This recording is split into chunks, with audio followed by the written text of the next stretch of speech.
Friends, Sunday story telling time లోపల ఈరోజు అత్యాశ అసంతృప్తి అనే ఒక కథ గురించి తెలుసుకుందాం ఫ్రెండ్స్. అయితే ఈ అత్యాశ అనేది ఆడవాళ్ళలో మామూలుగా ఉండదు అని అంటారు, కానీ అందరిలో కూడా మామూలుగా ఉండదు. మానవుల్లోని అత్యాశ అతిగా ఉంటుంది. అయితే ఒకనాడు ఒక ఆవిడనట విచారంగా ఒక చోట కూర్చొని బాధపడుతుందంట. అయితే అటువైపు నుంచి ఒక సన్యాసి పోకుండా ఆమెను చూశాడట. అటు పోయేటప్పుడు చూసుకుంటూ పోయిందట, మళ్ళీ తిరిగి ఇటు వచ్చేటప్పుడు చూసుకుంటూ వచ్చినప్పటికి కూడా మేము బాగా బాధపడుకుంటూ ఏడుచుకుంటూ వస్తుందట. మరి ఎందుకు ఏడుస్తుంది పాపం, తెలుసుకుందాము ఏం ఆపదలో ఉందో అనుకొని ఆ సన్యాసి మెల్లగా ఆమె దగ్గరికి పోయి, ఏంటమ్మా ఎందుకు నీ బాధ, నువ్వు ఎందుకు ఏడుస్తున్నావు అంటే ఆమె ఏమన్నదట, ఆ మహిళ ఏమన్నదంటే, ఆ జీవితంలో సంతోషమే లేదు స్వామి నాకు అన్నారు. దేని గురించి లేదమ్మా సంతోషం అంటే, నాకు డబ్బు లేదు, బంగారం లేదు, నా పిల్లలు నన్ను సంతోషంగా ఉంచరు, నన్ను బాధ పెడతారు, మా ఇంట్లో ఉన్న వాళ్ళందరూ అన్న మాటలకి అనని మాటలకి కూడా అన్నీ నన్ను చాలా బాధ పెడతారు. దీనికి కారణం ఏంటి, నాకు ఏదన్నా బాగా డబ్బు ధనము ఉన్నట్టయితే అందరూ నన్ను నా వాళ్ళు గౌరవిస్తారు కావచ్చు అని అనుకుంటూ మళ్ళీ ఏడుస్తుందట. అయితే నీకు సంతోషం లేదు కదనమ్మా. అయితే ఆ స్వామి ఆ సన్యాసి ఏం చేశాడట, ఇదేం వేలమ్మా అని చేతికున్న వేలుని చూపించాడట. అయితే సన్యాసి చూపుడు వేలు చూపించిండట.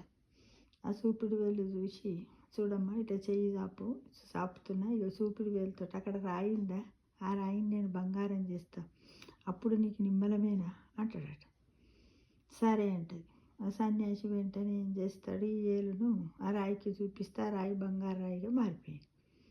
ఇప్పుడు సంతోషమేనా అంటే, అదొక రాయే కదా అన్నదట మళ్ళా. అంటే అవునా అని, సరే మరి ఈసారి ఈ చూపుడు వేలు నా చూపుడు వేలుతోటి ఒక చెట్టును చూపి, ఆ చెట్టు అంతా బంగారం అయిపోయిందట. అప్పుడు సన్యాసి ఇప్పుడేమంటావు అందట. అదొకే చెట్టే కదా అన్నదట. మళ్ళీ చూపుడు వేలును వాళ్ళ ఇంటి వైపు చూపించినట్టు, ఇల్లంతా బంగారం అయిందట. గంతేనా అన్నదట. అయితే ఇది చాలా అంటే, అదొక ఇల్లే కదా అన్నదట. అంటే మరి మీ ఇంట్లో ఉన్న వస్తువులు, మీ ఇంట్లో ఉన్న మనుషులను అందరినీ చూపించాలా అన్నదట. చూపించు, అందరు బంగారం అయిపోయారు. బంగారం అయిపోయిన తర్వాత ఆమెతో మాట్లాడే వాళ్ళు లేరు, చేసేవాళ్ళు లేరు. ఎంతసేపు బంగారాన్ని చూసుకుంటుంది, ఇలా ముడుస్తుంది ఉంది. మళ్ళొకరోజు అనుకోకుండా స్వామీజీ అక్కడి నుంచి పోతున్నాడట. పోకుండా ఇందులో ఉన్న మహిళనే కదా, చాలా బాధపడుకుంటూ ఉంటాను, నేను ఇవన్నీ వరాలు ఇచ్చిపోయాను అనుకుంటూ మళ్ళీ ఇంట్లోకి వచ్చిందట. వచ్చే వరకు చాలా సొమ్ములన్నీ అలంకరించుకొని చక్కగా కూర్చొని ఉన్నదట. ఇంట్లో మనుషులు లేరట, ఎవ్వరు లేరట. అప్పుడు కుర్చీలో కూర్చున్న భర్త బంగారు రూపంలో కుర్చీలో ఉన్నాడట. ఆడుకుంటున్న పిల్లలు ఆడుకుంటూ అదే వర్ణంలో ఉన్నారట. కోడళ్ళు ఉన్నారట, కొడుకులు ఉన్నారట. ఇంట్లో వస్తువులన్నీ బంగారమయమై ఉన్నదట. ఈమె ఒక అద్దంలో చూసుకుంటూ నవ్వుకుంటూ సంతోషంగా ఉన్నదట. మంచిగా తింటుంది ఉంటుంది. ఇంత బంగారాన్ని ఇచ్చిన నీకు సంతోషం కలగలేదే, అయితే నీకేం కావాలని మళ్ళీ అడిగిందట. ఆమె ఏమన్నదట తెలుసా, మరి నాకు వీళ్ళందరూ పోయిండ్రు, కానీ నాకు ఇప్పుడు నాతో మాట్లాడేవారు, ప్రేమను అనురాగాన్ని ఆత్మబంధాన్ని పంచేవారు నాకు ఎవ్వరు లేరు. వీళ్ళంతా మళ్ళీ నాకు కావాలని అడుగుతలేదు. ఏమడిగింది తెలుసా, నీ చూపుడు వేలు నాకు ఇచ్చిపోతావా అన్నదట. నీ చూపుడు వేలు కావాలి స్వామి. నా చూపుడు వేలా ఎందుకు అని అంటే, నీ చూపుడు వేలుకు ఏ వస్తువునైనా ఎవరినైనా బంగారం మార్చేంత శక్తి ఉంది కదా సన్యాసి గారు, అందుకోసము నాకు ఈ చూపుడు వేలు, నీ చూపుడు వేలు నాకు ఇస్తే బాగుంటుంది అన్నదట. కానీ చూడు, అక్కడ ఒకటి గమనించాలి. ఒకవేళ స్వామి చూపుడు వేలు ఈమెకి ఇచ్చినట్టయితే, ఆ చూపుడు వేలుతో ఈమె ఏదైనా పట్టుకున్నా చేసినా ఏది చేసినా మరి మీకు తినడానికి తిండి కూడా బంగారం అయిపోతుంది కదా కదా. ఎవరైనా కూడా అన్నాన్ని తింటాం కానీ బంగారాన్ని మింగం కదా. ఈ విషయాన్ని కూడా గమనించుకోవాలి ఫ్రెండ్స్.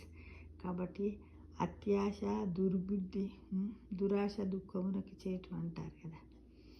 అలానే ఈ కథలో ఉన్న నీతి ఏంటంటే మనకి ఏదన్నా కొంచెం దొరికితే దాంతోటే తృప్తి పడి ఈరోజు పర్వాలేదు, నేను ఈరోజు సంతోషంగా ఉన్నాను అనాలి. కానీ అంత మానవ సంబంధాలు అనేటివి పోయిన తర్వాత ఈ డబ్బు బంగారం నీకు ఏం చేస్తుంది చెప్పు. ఇది అన్నమాట. ఇది ఏంటంటే మానవుని యొక్క సహజ లక్షణం ఇదంటే నా అని అనేది ఏమీ లేదు. ఇప్పుడు ఉన్నటువంటి సిచ్యువేషన్లు డబ్బు మీద ఉన్నంత ప్రేమ మనుషుల మీద, కన్న తల్లిదండ్రుల మీద ఎవ్వరి మీద ఉండలేదు. ఒక ఫ్రెండ్స్కి ఇచ్చినంత ఇంపార్టెన్స్ కూడా కన్న తల్లిదండ్రులకు ఇవ్వలేని పరిస్థితుల్లో ఇప్పుడు చాలామంది ఉన్నారు నేటి యువత.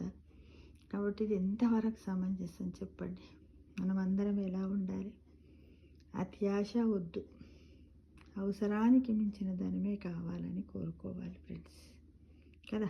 ఆమె ఇంకా కూడా ఎలా ఉంది? అసంతృప్తిగానే ఉన్నది కదా. తృప్తి అనే పదము 2 అక్షరాలు మనకు ఎంతో మన జీవితకాలాన్ని పెంచగలుగుతుంది. అంతేగా మరి. ఒకవేళ కాదు అన్న వాళ్ళు కామెంట్ బాక్స్లో పెట్టండి ఫ్రెండ్స్. దురాశ దుఃఖము చేటు, పరుల సొమ్ము పాము వంటిది అనే విషయాలను మన పెద్దలు ఎప్పుడో చెప్పకనే చెప్పారు ఫ్రెండ్స్. సర్వే జనా